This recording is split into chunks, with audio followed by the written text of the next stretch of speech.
Budget सत्र के दौरान राष्ट्रपति के अभिभाषण पर संसद में जोरदार बहस हुई। अडानी कंपनी के शेयरों के मुद्दे पर भाजपा और कांग्रेस के बीच जमकर घमासान मचा हुआ है। मंगलवार को कांग्रेस सांसद राहुल गांधी के सियासी वार के बाद अब प्रधानमंत्री नरेंद्र मोदी ने लोकसभा में राष्ट्रपति के अभिभाषण पर अपना जवाब दिया है। तुम्हारे पांव के नीचे कोई जमीन नहीं, कमाल ये है कि फिर भी तुम्हें यकीन नहीं। कवि दुष्यंत कुमार की पंक्तियों को कोट करते हुए प्रधानमंत्री नरेंद्र मोदी ने कांग्रेस सरकार पर जमकर निशाना साधा। प्रधानमंत्री नरेंद्र मोदी ने अपने भाषण की शुरुआत में ही राहुल गांधी का नाम लिए बिना ही शाराना अंदाज में उन पर हमला बोल दिया। उन्होंने कहा कि मैं देख रहा था कल कि कुछ लोगों के भाषण के बाद उनके समर्थक उछल रहे थे। वे खुश होकर कहने लगे कि ये हुई ना बात, शायद नींद भी अच्छी आई होगी, शायद आज उठ भी नहीं पाए होंगे। पूरा इकोसिस्टम उछल रहा था और कुछ लोग तो खुश होकर के कह रहे थे ये हुई ना बात,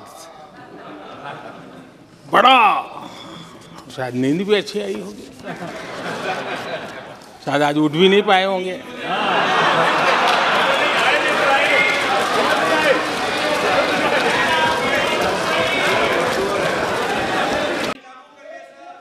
यहाँ जम्मू कश्मीर की भी चर्चा हुई, जम्मू कश्मीर की भी चर्चा हुई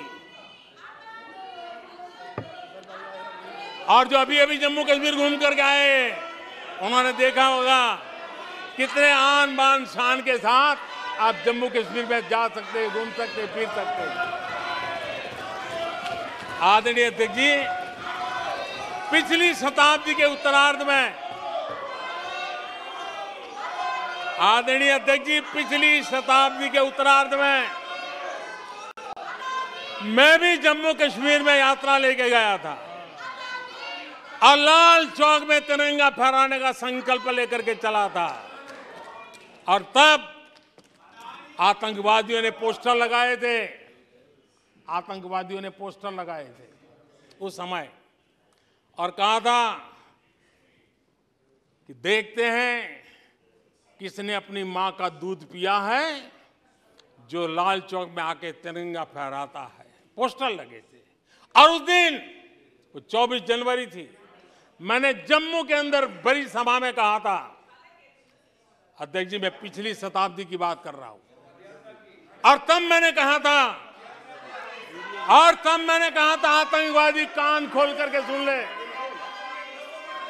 उस दिन मैंने कहा था आतंकवादी कान खोल करके सुन ले। 26 जनवरी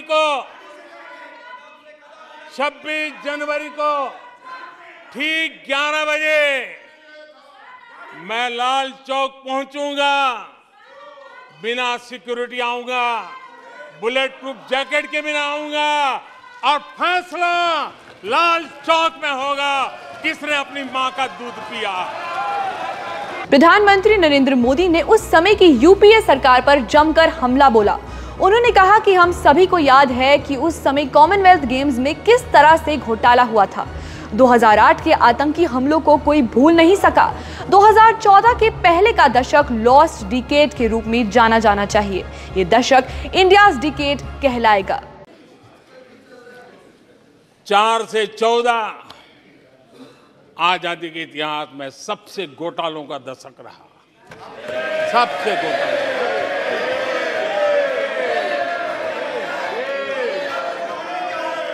वही 10 साल यूपीए के, वो 10 साल कश्मीर से कन्याकुमारी, कश्मीर से कन्याकुमारी,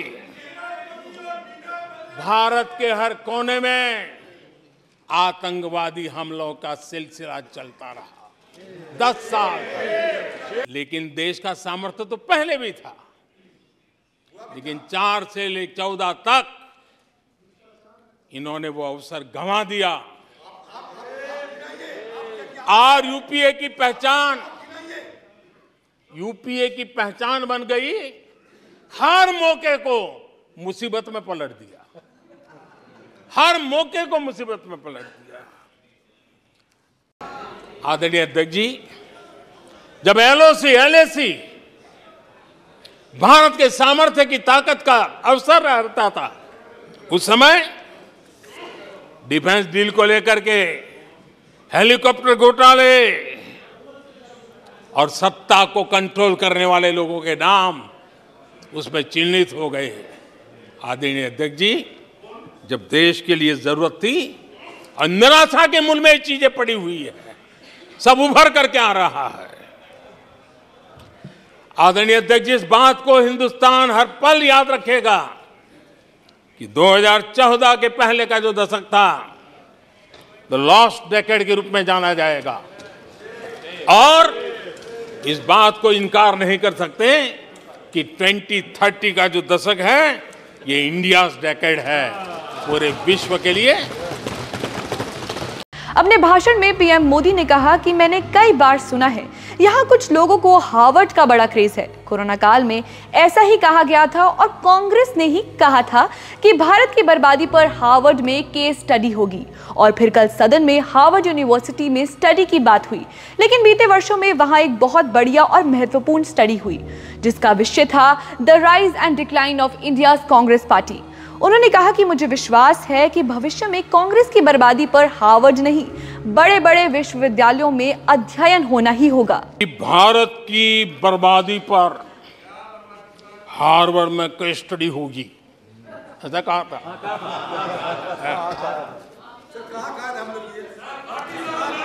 और कल फिर सदन में हार्वर्ड यूनिवर्सिटी में स्टडी की बात कल फिर हुई।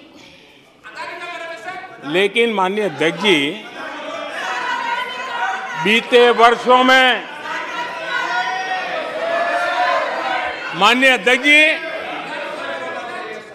वर्षों में हार्वर्ड में एक बहुत बढ़िया स्टडी हुई है, बहुत इंपॉर्टेंट स्टडी हुई है। और उस स्टडी है, उसका टॉपिक क्या था मैं जरूर सदन को बताना चाहूँगा।